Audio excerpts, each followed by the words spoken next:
Assalamualaikum warahmatullahi wabarakatuh. Perkenankan kami, kelompok 4, yang beranggotakan Anissa Nurrohmi dan Eriko Stefani Fernandes, kelas Ekonomi Syariah H, mempresentasikan hasil diskusi kami mengenai penerapan fungsi linier. Keseimbangan pasar dua macam produk. Fungsi permintaan dan penawaran menjadi fungsi yang mempunyai dua variabel bebas atau yang memengaruhi jumlah yang diminta dan jumlah yang ditawarkan, yang meliputi harga produk itu sendiri dan harga produk lain yang saling berhubungan. Fungsi permintaan dan fungsi penawaran dua macam produk yang saling berhubungan.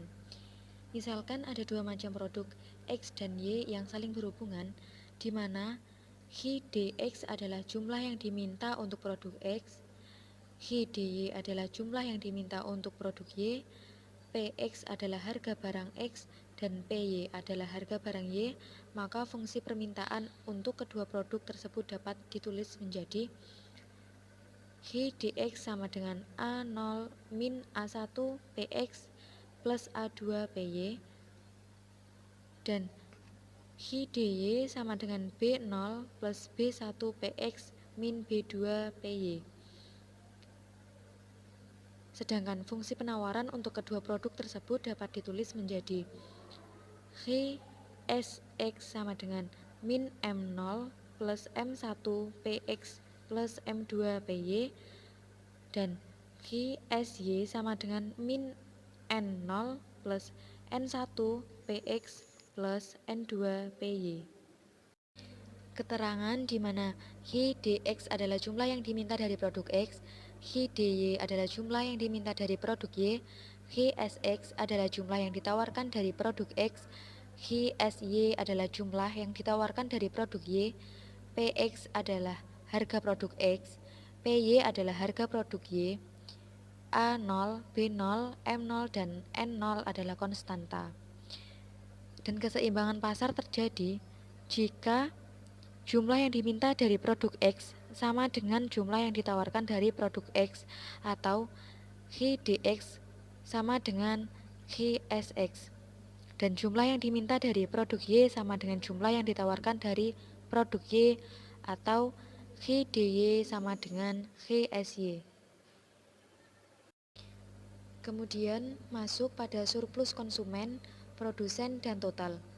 Surplus konsumen adalah selisih antara jumlah maksimum yang dibayar oleh seorang konsumen atas suatu produk dengan jumlah yang sebenarnya dibayar oleh konsumen ketika membeli suatu produk di pasar. Secara geometri, surplus konsumen ialah area yang berada di bawah kurva permintaan dan di atas garis-garis harga yang sebenarnya konsumen bayar, atau harga keseimbangan pasar. Untuk mengukur surplus konsumen ini, kita harus mengetahui persamaan kurva permintaan suatu produk agar supaya dapat mengukur jumlah maksimum yang rela dibayar oleh konsumen atas produk tersebut dengan cara melihat titik potong antara kurva permintaan dengan sumbu harga dari produk tersebut. Selanjutnya, untuk mengukur jumlah yang sebenarnya dibayar oleh konsumen dengan melihat pada harga keseimbangan di pasar dari produk tersebut. Berdasarkan gambar 6.12 dan definisi dari surplus konsumen, maka rumusnya adalah CS sama dengan OPA EHI E min OP EHI sama dengan PA PEE. Surplus produsen adalah selisih antara jumlah yang diterima secara aktual atau actually received oleh produsen dari penjualan suatu produk dengan biaya minimum yang dikeluarkan oleh produsen agar bisa dijual atau ditawar di pasar. Secara geometri, surplus produsen ialah area yang berada di atas kurva penawaran dan di bawah garis harga yang sebenarnya produsen jual, atau harga keseimbangan pasar. Untuk mengukur surplus produsen ini, kita harus mengetahui persamaan kurva penawaran suatu produk agar supaya dapat mengetahui nilai biaya minimum yang bersedia dijual oleh produsen atas produk tersebut dengan cara melihat titik potong antara kurva penawaran dengan sumbu harga dari produk tersebut. Selanjutnya, untuk mengukur jumlah yang sebenarnya diterima oleh produsen dengan melihat pada harga keseimbangan pasar dari produk tersebut. Berdasarkan gambar 6.14 dan definisi dari surplus konsumen, maka rumusnya adalah PS sama dengan OPE EXE min OPB EXE sama dengan PB PEE. Surplus total yang sering juga disebut manfaat ekonomi neto atau kesejahteraan total adalah penjumlahan antara surplus konsumen dan surplus produsen. Secara matematika, surplus total rumusnya dapat ditulis menjadi TS sama dengan CS plus PS, yang dimana TS sama dengan surplus total, CS sama dengan surplus konsumen, dan PS sama dengan surplus produsen. Sedangkan diketahui bahwa surplus konsumen atau CS sama dengan nilai manfaat bagi pembeli dikurangi dengan nilai yang dibayar sebenarnya oleh pembeli, dan surplus produsen atau PS sama dengan nilai yang diterima sebenarnya oleh penjual dikurangi dengan nilai biaya bagi penjual. Dengan demikian, surplus total atau TS dapat dirumuskan kembali menjadi surplus total sama dengan nilai manfaat bagi pembeli dikurangi nilai yang dibayar sebenarnya oleh pembeli ditambah nilai yang diterima sebenarnya oleh penjual dikurangi nilai biaya bagi penjual. Karena nilai yang dibayar sebenarnya oleh pembeli sama dengan nilai yang diterima sebenarnya oleh penjual. Maka, surplus total sama dengan nilai manfaat bagi pembeli dikurangi nilai biaya bagi penjual. Dan secara geometri, surplus total dapat diilustrasikan pada gambar 6.16 berikut ini. Selanjutnya, pengaruh pajak terhadap keseimbangan pasar. Yang pertama, penjualan atas suatu produk biasanya dikenakan pajak oleh pemerintah. Yang kedua, pajak penjualan tersebut dinyatakan dengan tarif pajak atau T yang sama dengan 1 unit uang atau barang. Yang ketiga, pengaruh pajak terhadap keseimbangan harga atau kuantitas di pasar atau untuk menentukan harga dan jumlah keseimbangan suatu produk sebelum kena pajak dan setelah kena pajak dapat dilihat pada tabel sebagai berikut. Pada fungsi permintaan sebelum dikenakan pajak, yaitu PD sama dengan FG, dan setelah dikenakan pajak, PD sama dengan FG, tidak berubah. Sedang pada fungsi penawaran sebelum dikenakan pajak adalah PS sama dengan FG, dan setelah dikenakan pajak menjadi PST sama dengan FG plus T. Maka, jumlah dan harga keseimbangan pasar setelah pajak atau ET, GT, PT diperoleh dengan cara memecahkan persamaan PD sama dengan FG dan PST sama dengan FG plus T. Sedangkan jumlah dan harga keseimbangan pasar mula-mula E, GE, PE diperoleh dengan cara memecahkan persamaan PD sama dengan FG dan PS sama dengan FG. Selanjutnya masih mengenai pengaruh pajak pada keseimbangan pasar.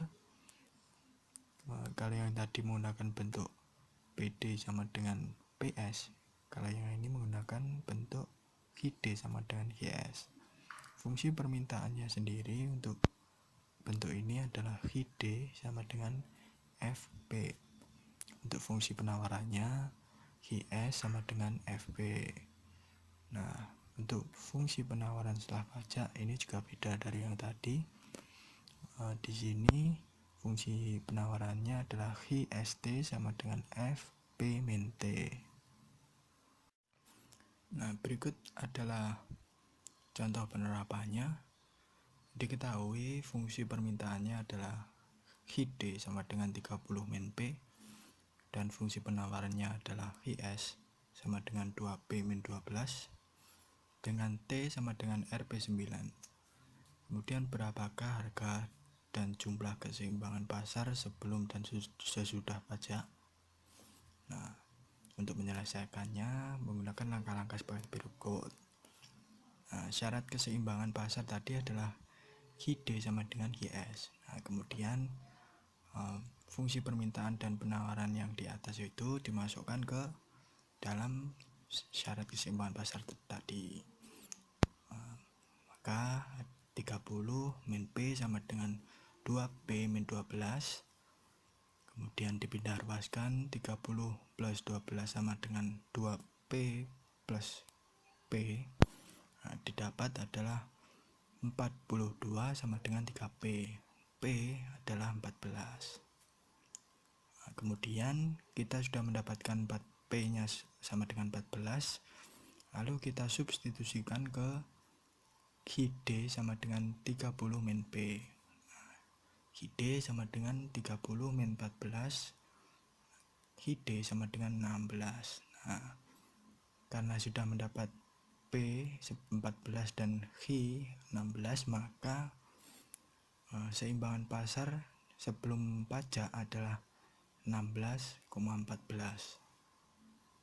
Nah, kemudian mencari yang setelah pajak atau setelah terkena pajak. Nah, yang pertama kita mencari keseimbangan pasar setelah pajaknya.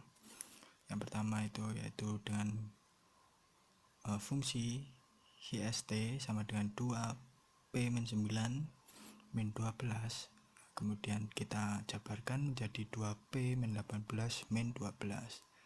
GST, fungsi GST ini menjadi GST sama dengan 2P min 30. Nah, kemudian setelah mendapat fungsi GST, kita masukkan ke persamaan keseimbangan pasar tadi, yaitu HID sama dengan GST. Nah, kita masukkan 30 min P sama dengan 2P min 30. Kita pindahkan luas lagi, 30 plus 30 sama dengan 2P plus P. Kemudian 60 sama dengan 3P.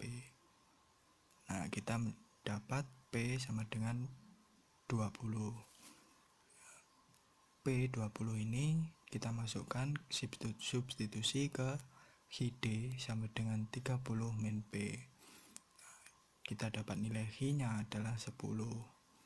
Nah, kemudian setelah kita tahu P dan H, maka kita mengetahui keseimbangan pasar setelah pajaknya adalah 10,20.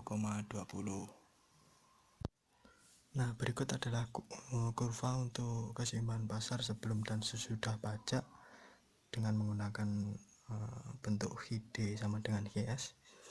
Nah, untuk kurva permintaannya itu adalah tadi HID sama dengan 30 min P. Nah, kurvanya di P30 dan H30. Nah, kemudian untuk penawaran sebelum pajaknya itu dimulai dari P6. Nah, kemudian naik ke kanan terus dan mempunyai titik keseimbangan di 16,14. Nah, karena terkena pajak ini kurva penawaran setelah pajaknya akan naik. Nah, itu dimulai di P15 kemudian terus naik ke kanan atas dan titik keseimbangannya bergeser juga menjadi ke 10,20. Selanjutnya adalah mengenai pengaruh subsidi pada keseimbangan pasar. Pada dasarnya bentuk dari pengaruh subsidi ini sama dengan pengaruh pajak, di mana memiliki bentuk PD sama dengan PS dan bentuk HID sama dengan GS. Fungsi permintaan dan penawarannya pun juga sama.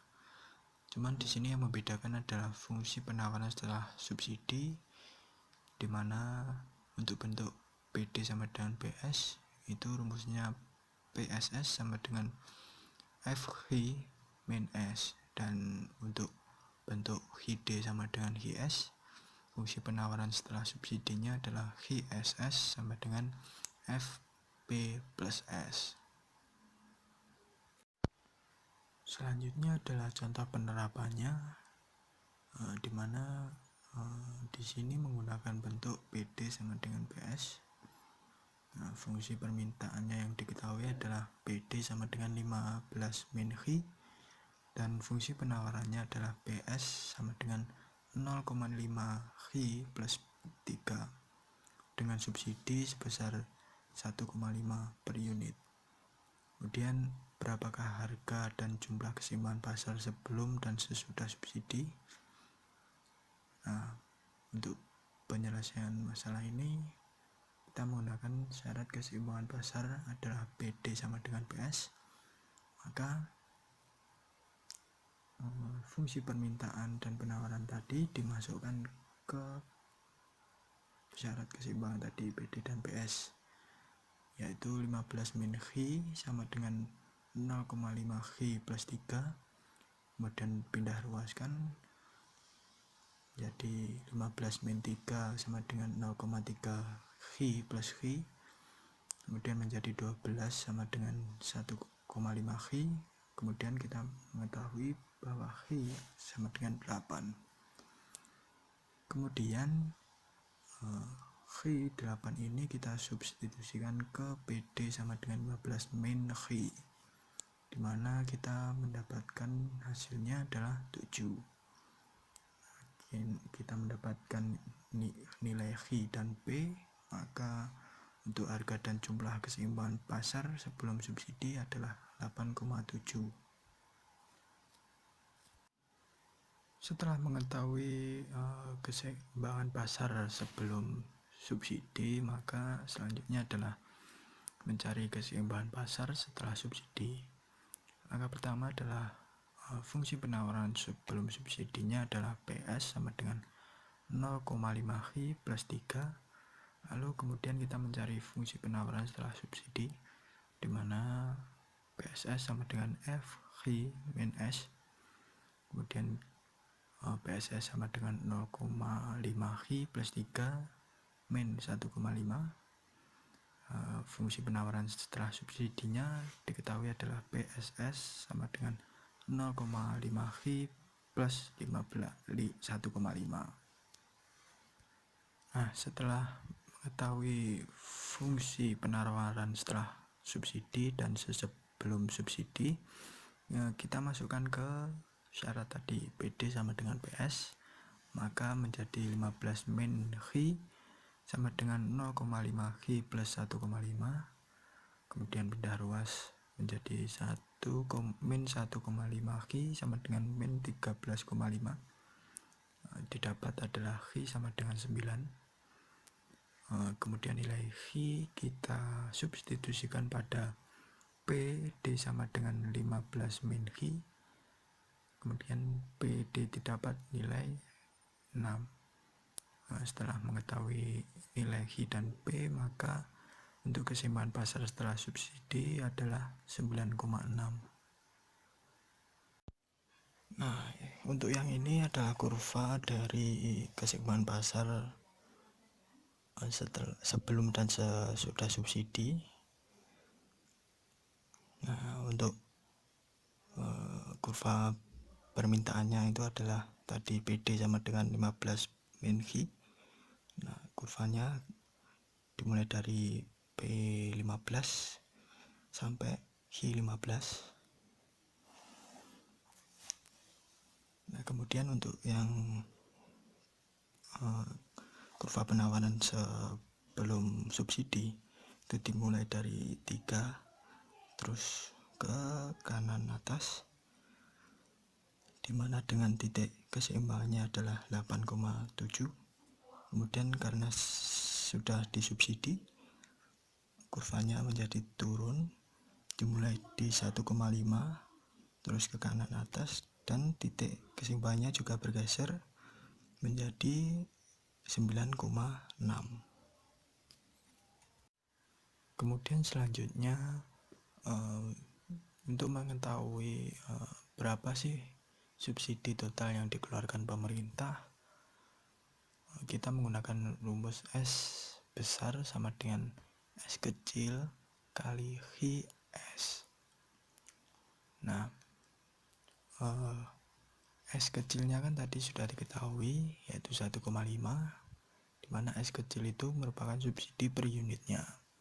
Nah, untuk Xi S tadi sudah diketahui 9, maka tinggal dikalikan menjadi hasilnya 13,5. Nah, 13,5 ini adalah total subsidi yang dikeluarkan oleh pemerintah. Lalu bagaimana dengan subsidi yang dinikmati oleh konsumen?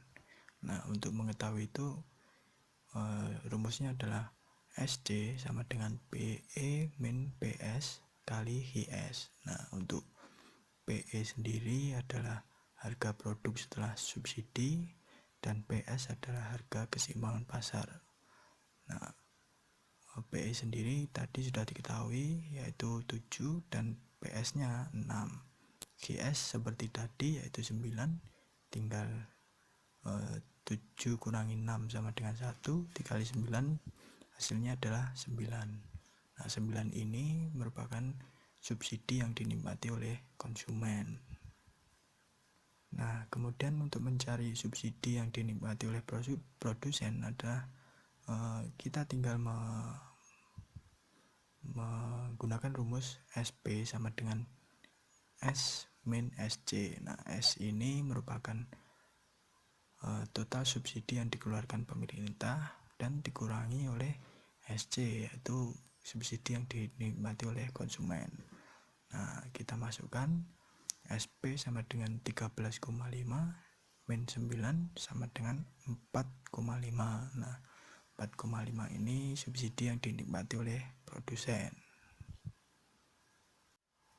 Selanjutnya adalah mengenai analisis pulang pokok, di mana analisis pulang pokok ini menuntun kita pada kondisi di mana perusahaan tidak mengalami laba maupun tidak mengalami kerugian.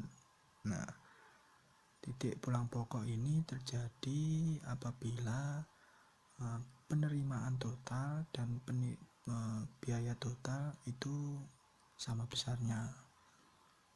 Nah, hal ini juga biasa disebut dengan titik BEP atau break even point, ya tadi di mana perusahaan tidak mengalami kerugian dan tidak mengalami laba. Nah, untuk menentukan titik pulang pokok ini dapat dilakukan dengan dua cara, yaitu pertama menggunakan rumus pulang pokok dalam unit, dan yang kedua menggunakan rumus pulang pokok dalam rupiah. Untuk rumus pulang pokok dalam unit adalah V sama dengan FC per P min V, di mana V adalah jumlah unit pulang pokok, FC merupakan biaya tetap total, P merupakan harga jual per unit, dan V merupakan biaya variabel. Nah, untuk rumus yang kedua adalah rumus pulang pokok dalam rupiah, yaitu TR sama dengan FC per 1 min V per P. Nah, TR sendiri merupakan penerimaan total, untuk FC biaya tetap total, P harga jual per unit, dan V adalah biaya variabel. Selanjutnya adalah penerapannya. Contoh penerapannya, diketahui biaya variabel per unit adalah 4.000 dan harga jual per unitnya adalah 12.000, serta biaya tetapnya adalah 2 juta. Kemudian tentukan jumlah unit yang perlu dijual agar mencapai titik pulang pokok. Nah, untuk penyelesaian soal atau contoh soal ini kita menggunakan rumus yang pertama, yaitu dengan rumus pulang pokok dalam unit. Tadi kan sudah diketahui V-nya 4.000, P-nya 12.000, dan FC 2 juta. Nah, itu tinggal kita masukkan ke rumus, menjadi V sama dengan 2 juta per 12.000 min 4.000, kemudian menjadi 2 juta per 8.000 sama dengan 250 unit. Nah, 250 unit ini adalah jumlah unit yang perlu dijual agar mencapai titik pulang pokok tersebut.